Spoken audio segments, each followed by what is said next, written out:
पुंडलीकवरदा हरिविठ्ठल श्री ज्ञानदेव तुकाराम सद्गुरु समर्थ त्र्यंबकानंद महाराज की जय। माऊली ज्ञानेश्वर महाराज की जय। जगद्गुरु तुकाराम महाराज की जय। श्री गुरुदेव दत्त। पै मनादी साही इंद्रिये श्रोत्रादी प्रकृती कार्ये तिये माझी म्हणून होय व्यापारारूढ। ही 352वी ओवी आपला 7व्या श्लोकातला हा चाललेला विषय। आता जे काही सांगायचं आहे त्याच्या अगोदरच्या ओवीमध्ये सांगितलं होतं की किंबहुना आत्मा चोखटू होवोनी प्रकृतीशी एकवटू बांधे प्रकृती धर्माचा पाटू आपण पया। कुठून बिघाड झाला, चुकलं कसं, तर मूळतः असं आहे की आत्मा हा शुद्धच आहे। त्याच्या शुद्धतेत काही बदल झालेला नाही किंवा होणार नाही। पण जेव्हा प्रकृतीचं आणि त्याचं एकत्रीकरण आहे असं वाटू लागतं, असा भास होतो किंवा तसा अध्यास होतो। जसं मागे एक उदाहरण दिलं की शुभ्र काच किंवा स्फटिक हे जर कुंकवावर ठेवलं तर त्या कुंकवामुळं हे लाल आहे असं वाटतं। तसा हा त्या प्रकृतीशी एकरूप झाला आहे आणि प्रकृतीचे जे जे धर्म आहेत ते आपल्या ठिकाणी घेतलेत। म्हणजे जवळजवळ येणं ह्याला संसर्गाध्यास म्हणायचं आणि एकाचा एकावर धर्माचा जो काही पालट होणं तो अन्योन्याध्यास। हा याच्या ठिकाणी झाल्यामुळं आता जर काही असेल तर आत्मा प्रकृतीशी एकरूप झाला आहे असं दिसू लागलं। त्यांनी प्रकृतीशी आपलं बांधलेलं आहे, बांधून घेतले। असा असलेला आता आत्मा त्या प्रकृतीचा संबंध झाल्यामुळे त्याचं जीवात्मा नाव आलं। वरती आपल्याला काय आहे, जीवलोक काय आहे आणि त्यातलं जीवभूत काय हे श्लोकामध्ये सांगितलं। आता तो जीवात्मा या मनासह म्हणजे 5 ज्ञानेंद्रिय अधिक मन असे सगळे 6 या सगळ्यांना घेऊन प्रकृतीचं कार्य करत असतो। प्रकृती जे कार्य करते ते सगळं प्रकृतीचं कार्य करतो। पण हे सगळं कार्य करताना हे मी केलं, हे माझे असा त्याच्या ठिकाणी भाव उभा राहतो। म्हणजेच त्याच जीवात्म्याच्या ठिकाणी प्रकृतीला धारण करून अहंकार उभा राहायला लागला। आता ती प्रकृती म्हणजे मी, प्रकृतीचं कार्य म्हणजे माझं कार्य, प्रकृतीच्या कार्यापासून जे काही प्राप्त होत असेल ते माझं सुख दुःख असा त्याच्या ठिकाणी भाव सुरू झाला। मग हे जे काही इंद्रिय आहेत या इंद्रियाद्वारा बाहेर होत असलेल्या विषयाचा संपर्क, विषयाचं देणं घेणं याला व्यापार म्हणतात। असा हा असणारा जीवात्मा आता व्यापारारूढ म्हणजे व्यापार करण्याला लागला। म्हणजेच कुठे आहे तर याचं सगळं लक्ष बहिर्मुख झालं।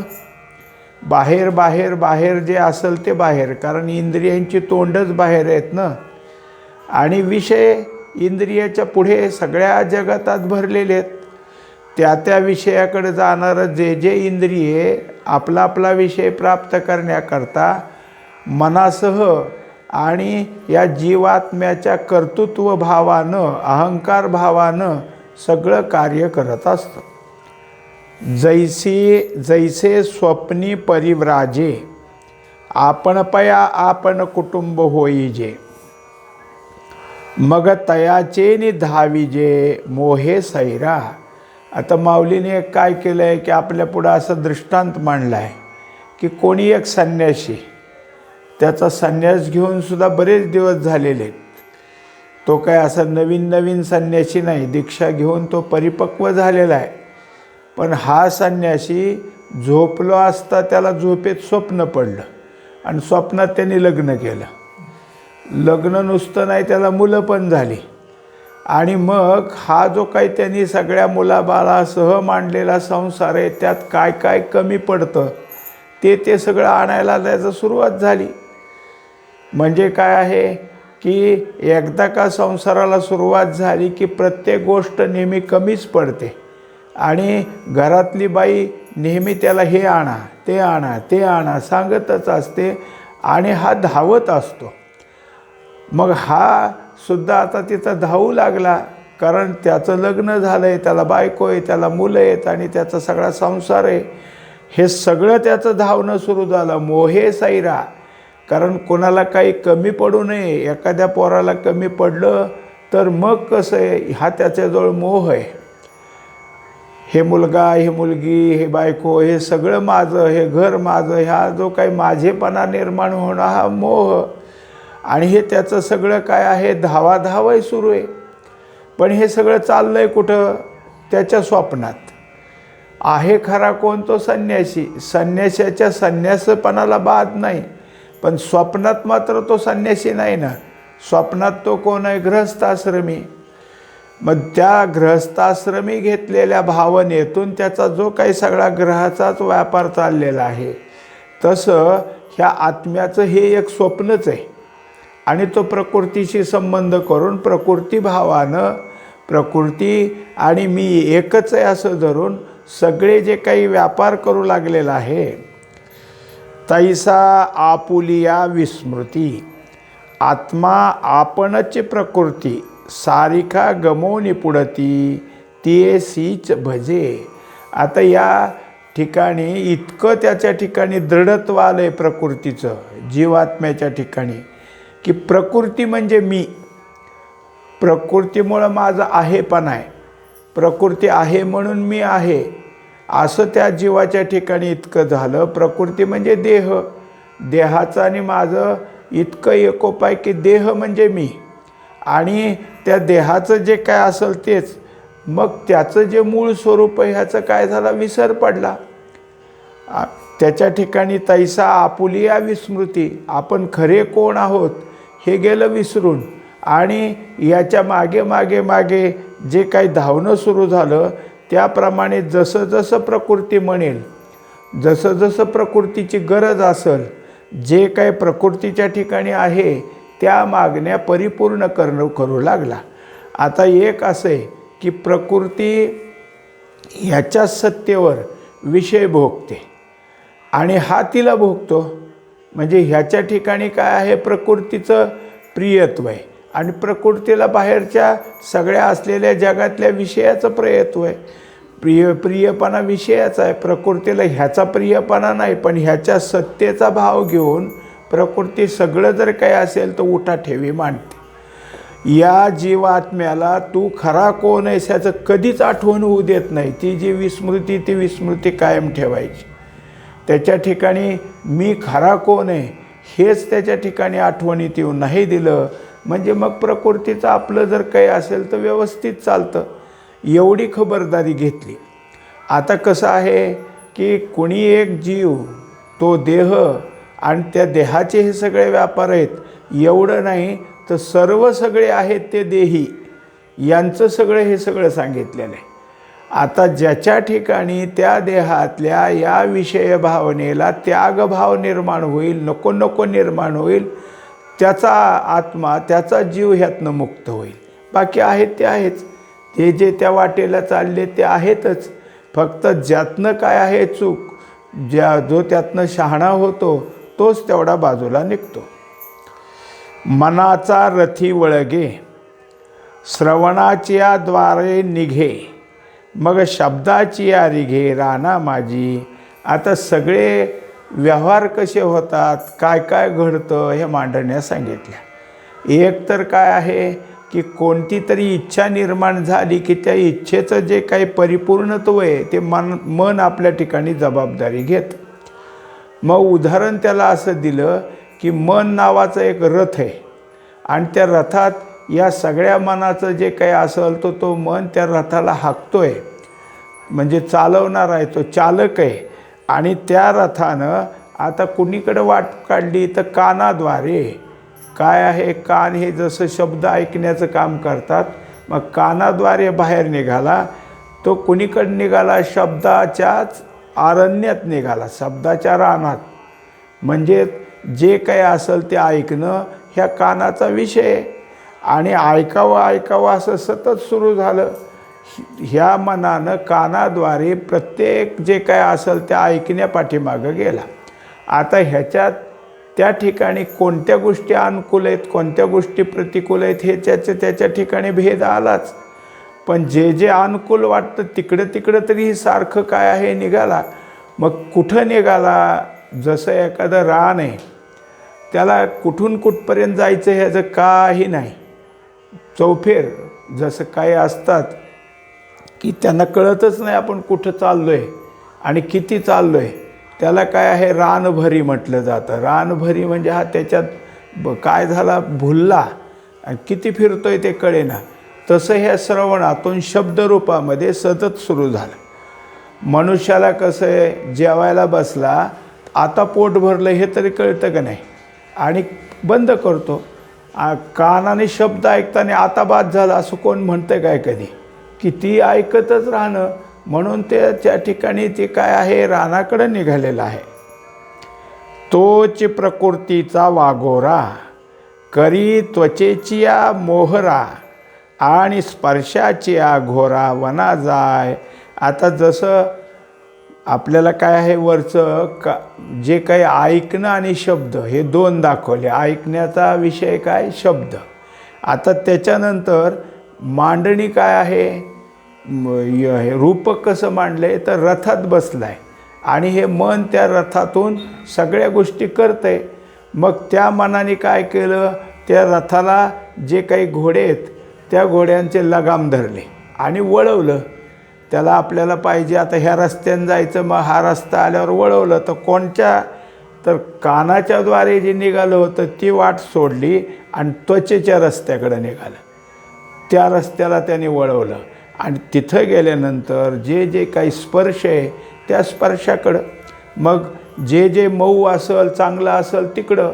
मनुष्याला काय आहे की जास्त करून मऊ काय असेल ते सगळ्यालाच आवडतं. जरी आपण एखाद्या जमिनीवर जरी बसलो तरी तिथले खडे खुडे इकडं तिकडं सरकवतो आणि मग मांडी घालतो. नसल तर काहीतरी बैठक टाकल्याशिवाय बसत नाही. हे काय आहे की बसायला असं कुठेही उंच वाट्यावर दगडाधोंड्यात कोणी बसतच नाही. म्हणजेच मऊपणा जास्त करून आवडतो. हे आता जर स्पर्शाकडं निघालं तर ते सुद्धा त्याला त्या मृदू काय आहे त्याच्याकडं शोध घेतो. अगोदरचं नुसतं रानारानाने जात होतं, आता हा घोर वना जाय. म्हणजे ह्याचं तर काय आहे, घनदाट अरण्यात हे निघालेलं आहे.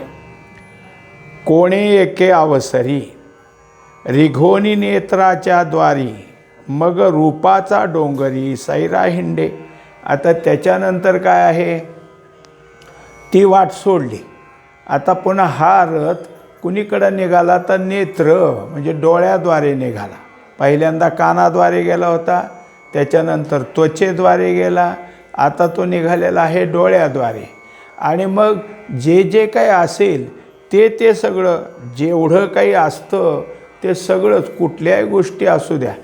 आता काय अलीकडं तर आपण पाहतो की बाजारात कोणती वस्तू आली तिला आकर्षक वरचं प्रावरण केलेलं असतं. म्हणजे ते जे काही वर इतकं चकचकीत किंवा बेगडी असं काहीतरी काय आहे की त्याच्यावरचं जो असेल ते सगळं त्याच्यावर कवर इतकी चांगली घातली की माणसाला आत काय कोणास ठाऊक वरचं बघून घ्यावं लागतं. मग वरच्याचा आकर्षकपणा बघून मनुष्य तिकडं जातो. मग हे आकर्षक आहे आणि त्याच्याकडं त्याची नजर गुंतली. हे कोणी सांगितलं? डोळ्यांनी. हे चांगलं आहे, हे चांगलं आहे, हे चांगलं आहे. म्हणून मग जे काही असेल तिकडं नजर जाते. प्रत्येक वेळेस तेच चालू केलं. सर्वसामान्यतः म्हणजे पूर्वी कसं आहे की नुसत्या गोधड्या असल्या पांघरायला तरी चालायचं. आता त्याच गोधड्याला अजून एका कापडाची वेलबुट्टी केली जाते, कडा चांगल्या लावल्या जातात. म्हणजे साधी गोधडीच आहे पण अजून आकर्षक केली की मग ही नाही ही घ्या, ती नाही ती घ्या. मनुष्य घेताना काय करतोय, तिच्याकडं दृष्टी जाते आणि ते पाहिजे असं वाटायला लागतं. अशा तऱ्हेनं जे जे काही चांगलं असेल किंवा त्या डोळ्याला जे अनुकूल वाटते ते पाहण्याचा त्याच्या ठिकाणी एवढं सुरुवात होते की मग जसं आता तो अरण्यात निघाला, आता हा डोंगराने फिरायला लागला. त्याच्याकरता डोंगरी सैरा हिंडे. एकंदरीत काय आहे की विषयभोग कसे असतात हे सांगितलं. एखादा विषय भोगायचा असला की त्याला अटकाव नाही. जे आवडतं तिकडं मनुष्य जे असेल तसं जातो. मग त्याला किती अडीअडचणी येतात ह्याचा तो विचार करत नाही. अगोदर जर पाहिलं तर रानाने हिंडणाराला काही सरळ काही असे पक्के रस्तेत काय, कुठूनही कसंही जायचं आहे. अरण्यात तर सगळीकडं दाट झाडी, बाकीचे सगळ्या वेली आहेत आणि हा तरी निघाला तेव्हा डोंगर चढ उतार, म्हणजेच अनेक अडथळे आहेत. त्याच्याशिवाय विषय मिळत नाहीत. का रसनेची या वाटा निघो निघा सुबटा, रसाचा दर कुटा भरोची लागे. आता त्याच्यानंतर ती वाट सोडली. आता निघाले रसने म्हणजे जिभेकडं. पहिल्यांदा कानाकडं होते, दुसऱ्यांदा त्वचेकडं होते, तिसऱ्यांदा डोळ्याकडं होते, आता आलेत जिभेकडं. आणि मग हे तर काय आहे की हे चांगलं ते चांगलं, हे आवडतं ते आवडतं, असं जे जे काही असेल त्याच्या पाठीमागं जाणारी.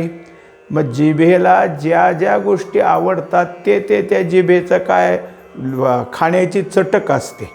मग त्याप्रमाणे ते निघालं. मग त्याला ह्याने सांगितलं की हा रसरूपी दरीमध्ये शिरायला लागला. हा डोंगरावर होता, आता हा रस दरीत शिरायला लागला.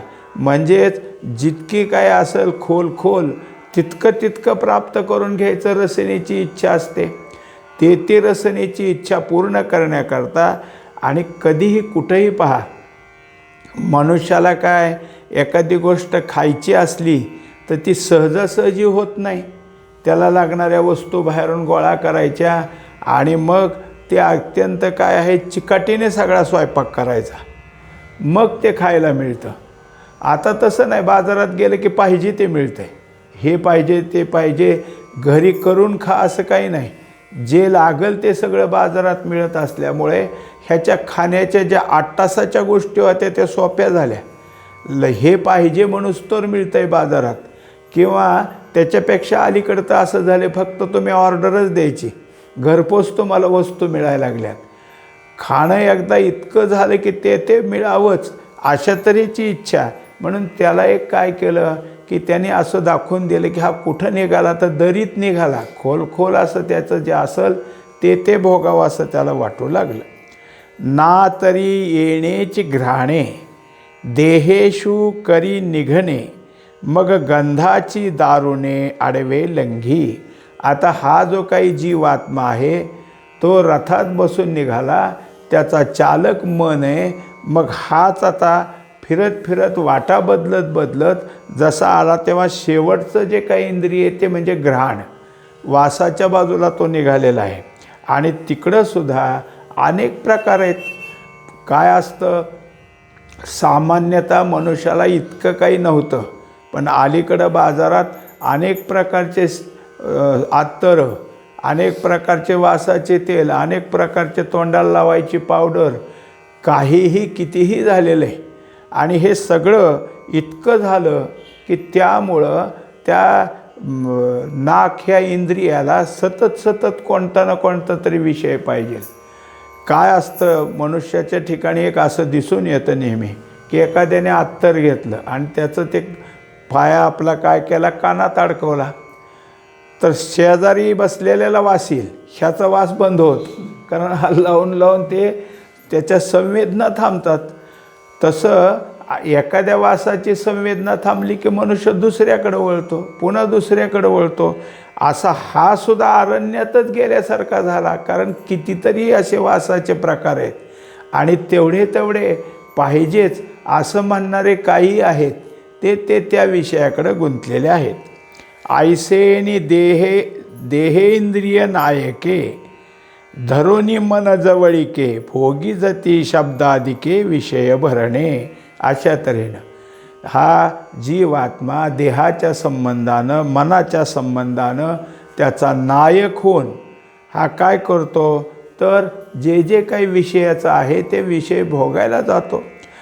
आपण जे काही आहेत मनुष्य जीव, त्या मनुष्य जीवाचं हेच आहे, तो जेवढं काही तो जागा आहे तेवढ्या जागेपणात विषयाशिवाय दुसरं काही नाही. एकतर भोगत तरी असतो, नाही तर कसा मिळवायचा ह्याचा विचार तरी करत असतो.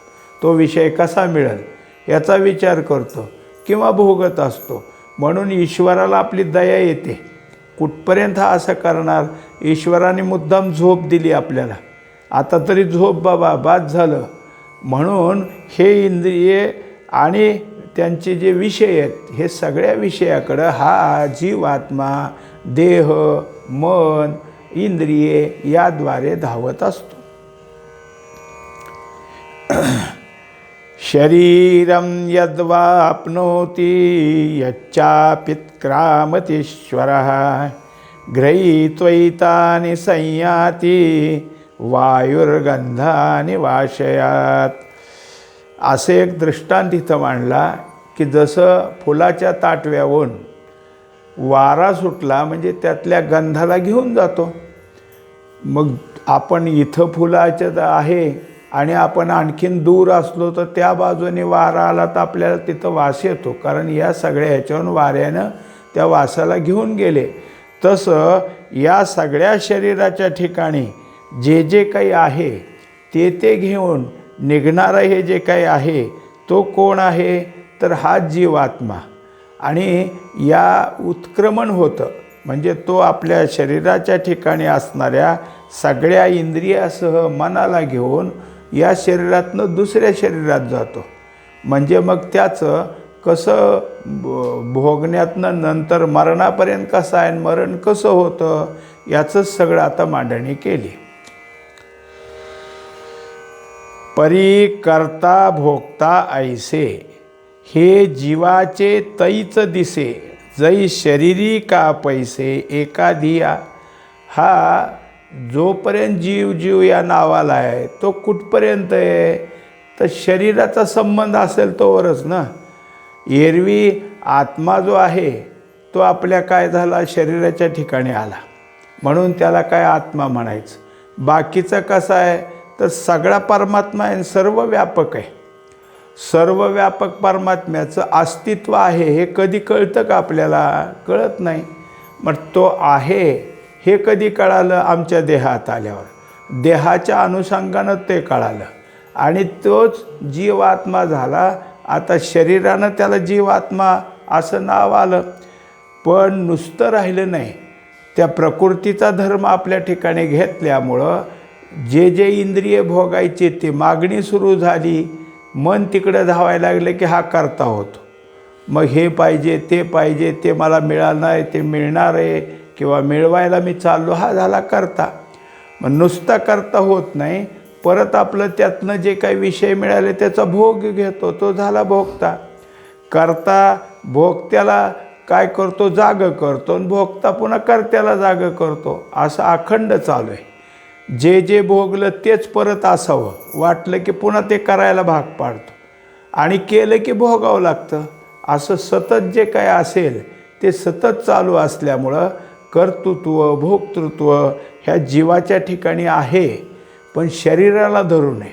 शरीर जर बाजूला झालं तर ह्याच्या ठिकाणी काही नाही.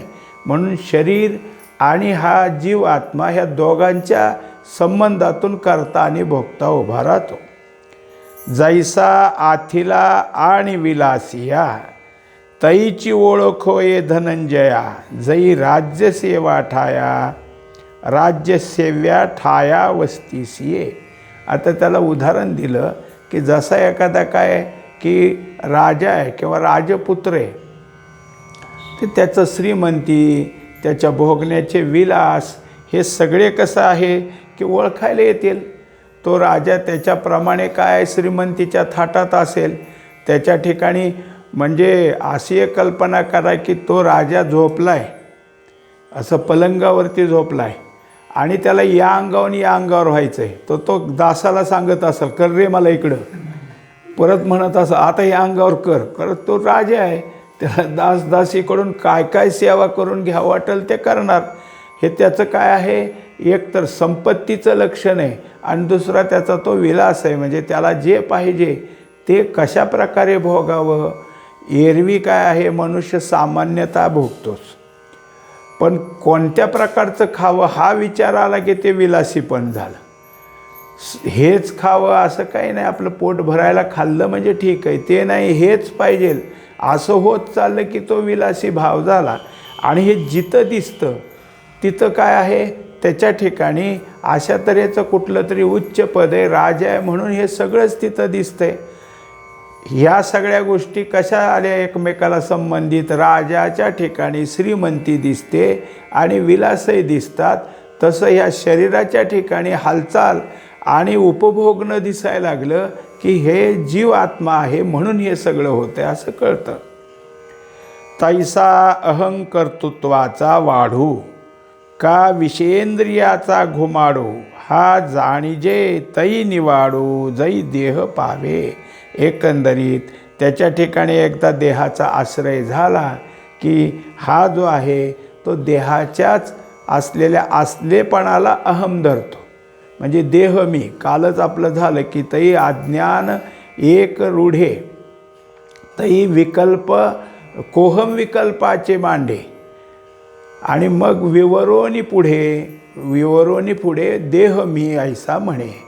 हे जे काही त्याच्या ठिकाणी आहे देहत्व कुठून कुठून झालं तर एकदा आत्मपणाचं विस्मृती झाली की मी कोण आहे अशा तऱ्हेचा विकल्प उभा राहिला आणि मग मी देहच आहे हे जे काही त्याच्या ठिकाणी परिपक्व झालं त्याच्यातला पुन्हा कर्तेपणा झाला.